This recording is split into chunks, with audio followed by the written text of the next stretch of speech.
다음으로 다섯 번째 M7 종목 살펴보겠습니다. 바로 테슬라입니다. 테슬라가 텍사스에서 FSD 완전 자율주행 로보택시를 출시하기 위해서 시 당국과 초기 협의를 진행 중이라고 합니다. 이 소식을 접한 블룸버그 통신은 테슬라 직원이 오스틴 시의 자율주행차 태스크포스와 지난 5월부터 소통하고 있다라는 내용을 밝히기도 했는데요. 이 오스틴 시의 자율주행차 TF는 지난해 설치된 자율주행 기업 그리고 지역 주민들과 협력해서 자율주행차에 대한 의견과 또 사고 데이터를 수집해서 안전 교육 절차를 지금 수립하고 있다고 합니다. 어느 정도 이제 진행이 된 상태라는 것을 알 수 있겠죠. 테슬라는 아직 공공도로에서는 테스트를 진행해 보지는 않았지만 오스틴 시 내에 있는 테슬라 제조 공장 기가팩토리 부지 내에서만 테스트를 진행 중이라고 합니다. 지난 5일에는 오스틴시에서 소방당국의 구조대원들을 대상으로 테슬라의 자율주행 기술을 다루는 방법을 교육하는 행사도 진행했다고 하는데요. 오스틴을 비롯해서 텍사스는 정치적으로 공화의 텃밭으로 분류가 되는 지역이겠죠. 텍사스의 여러 정치인은 이 머스크를 지지하는 입장을 줄곧 표명해 온 바 있습니다. 앞서 머스크는 지난 10월에 로보택시 공개 행사에서 내년에 텍사스와 캘리포니아에서 완전 자율주행 서비스를 시작할 것이라고 밝힌 바 있습니다. 내년에는 테슬라가 로보택시로 우버와 비슷한 영업을 하기 위한 전략도 공개를 했는데요. 현재 샌프란시스코 베이 지역에서 자사 직원을 대상으로 시험 운행 중이라면서 캘리포니아와 텍사스에서 대중에게도 출시할 것이라고 언급한 바 있습니다. 테슬라에 대항하는 원더7 루키 종목 바로 우버입니다. 테슬라가 로보택시로 우버의 플랫폼을 바짝 따라오고 있는 가운데 우버가 아부다비에서 미국 이외에서는 처음으로 상용 로보택시를 서비스를 시작했다라고 합니다. 이를 위해서 우버는 중국의 기업과도 손을 잡았는데요. 중국의 위라이드라는 파트너십을 통해서 아랍에미리트 수도 전역에서 로보택시 사업을 시작을 한 겁니다. 첫 번째 출시는 사디아트 섬과 야스섬 그리고 자이드 국제공항을 오가는 노선을 따라 이루어질 예정이라고 하는데요. 향후 확대될 계획이라고 합니다. 출시 초기에는요, 안전요원이 차량에 상주할 예정이고 완전 무인 자율주행 상업 서비스는 2025년 후반부 정도에 출시될 계획이라고 합니다. 우버와 위라이드는 현지에서 차량 운행을 담당할 예정이라고 하는데 우버는 알파벳의 웨이모 등 최소 7개의 이제 파트너십을 체결하고 자율주행 스타트업에 투자도 적극적으로 하고 있습니다. 그러나 일부 투자자들은 여전히 우버와 리포트 등의 비즈니스 모델에 대한 불안감 역시 드러내고 있는데요. 우버 같은 기존 업체들이 웨이모나 테슬라 등의 기업과 경쟁하기에는 아직은 좀 힘이 약하다, 경쟁력이 약하다라는 내용을 내놓은 적도 있습니다. 여섯 번째 M7 종목 엔비디아입니다. 엔비디아가 모건 스탠리의 2025년 최고 추천 종목에 선정이 됐습니다. 한편 미국 CNBC는 엔비디아가 당분간 AI 반도체 시장에서 블랙웰 시리즈 신제품을 앞세워서 80% 이상의 점유율을 계속 유지해 나갈 수 있을 것이라는 내용을 밝혔는데요. 엔비디아가 내년 본격적으로 공급을 시작하는 블랙웰 GPU 기반의 반도체가 경쟁사의 시장 진입을 방어할 것으로 전망을 했습니다. 엔비디아가 장기적인 관점에서 80% 그리고 그 이상의 점유율을 확보할 수 있을 것이다라는 의견을 내온 건데요.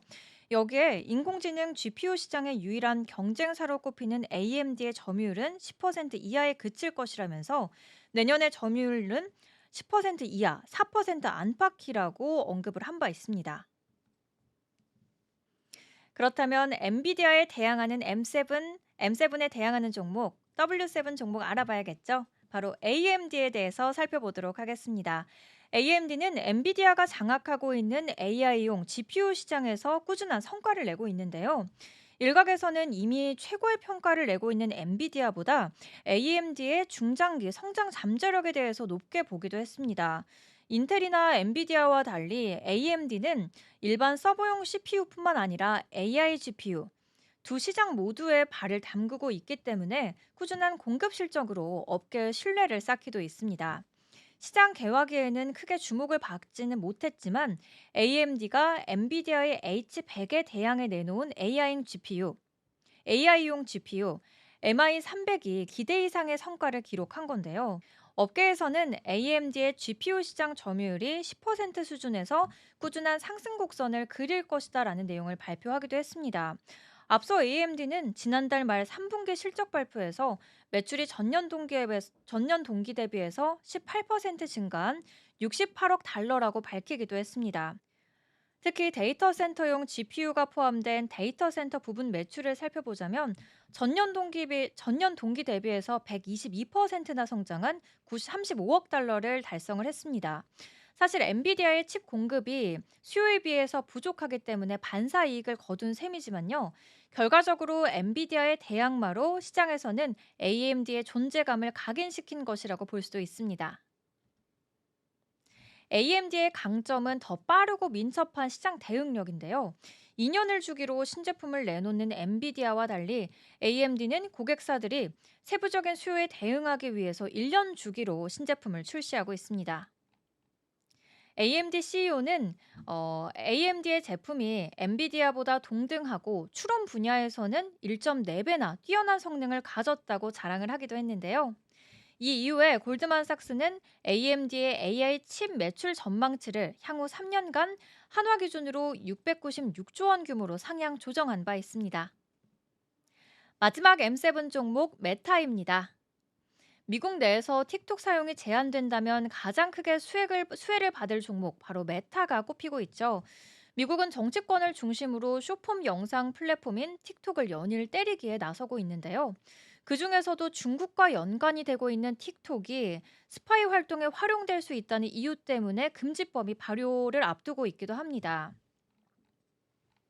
틱톡 시청 시간이 10% 늘어날 때마다 모 회사인 바이트댄스는 주당 순이익이 1%에서 2% 또는 0.20달러를 추가할 수 있겠지만 반대로 틱톡 시장의 절반으로 줄어들게 될 경우에는 메타의 주당 순이익이 7% 또는 1달러를 추가할 수 있을 것으로 분석했기 때문입니다. 이어서 오랫동안 틱톡의 경쟁자로 여겨진 인스타그램의 경우 틱톡 매출과 궤를 같이 했는데요. 틱톡 매출의 10% 성장은 메타 매출에도 1%에 해당하는 10억 달러와 목표 주가에도 2% 추가되는 것으로 해석할 수 있다라는 내용이 나오기도 했습니다. 이처럼 틱톡이 미국 내에서 위기에 처하자 떠오르고 있는 또 다른 SNS가 있습니다. 바로 커니시티인데요. 메타의 새로운 대항마가 더 젊어졌습니다. 이 커니시티에 대해서 자세하게 알아보겠습니다. 대학생을 위한 소셜미디어 애플리케이션인 커니시트가 최근 미국 대학가에서 틱톡의 대안으로 떠오르면서 급부상하고 있는데요. 이 대학생 온라인 커뮤니티인 에브리타임과 에타라고도 하죠. 그리고 틱톡의 장점을 모두 가진 플랫폼입니다. 개인화된 콘텐츠 피드, 그리고 채팅, 비디오 제작과 편집 도구 등이 탑재되어 있는데요. 이벤트 발견 섹션, 그리고 커뮤니티 채널 역시 마련되어 있어서 학생들이 공통 관심사를 가졌다면 굉장히 재미있게 할 수 있는 플랫폼으로 떠올랐습니다. 또 .edu로 구성된 이메일 도메인으로 등록을 해야 되기 때문에 꼭 대학생만 가입을 할 수 있는 플랫폼이기도 합니다. 신원이 확실하지 않은 이용자들이 접근할 수 없기 때문에 더욱 안심하고 사용할 수 있는 플랫폼인 건데요. 다양한 콘텐츠 제작을 지원하기 위해서 커니시티는 위너뮤직과 파트너십을 계약하기도 했습니다. 커니시티는 대학생들이 콘텐츠를 위해서 수익을 창출할 수 있는 서비스도 제공을 하는데요. 엠베서더 프로그램도 제공을 하고 있습니다. 커니시티 창업자인 매튜 버머는 대학생이라면 남자든 여자든 틱톡과 인스타그램에서 무서운 경험을 했을 수 있다라면서 위협적인 DM과 댓글이 많기 때문이다라고 분석을 하기도 했습니다. 메타와 틱톡에 대항하는 새로운 플랫폼으로서의 강점을 보여주고 있는 것이죠.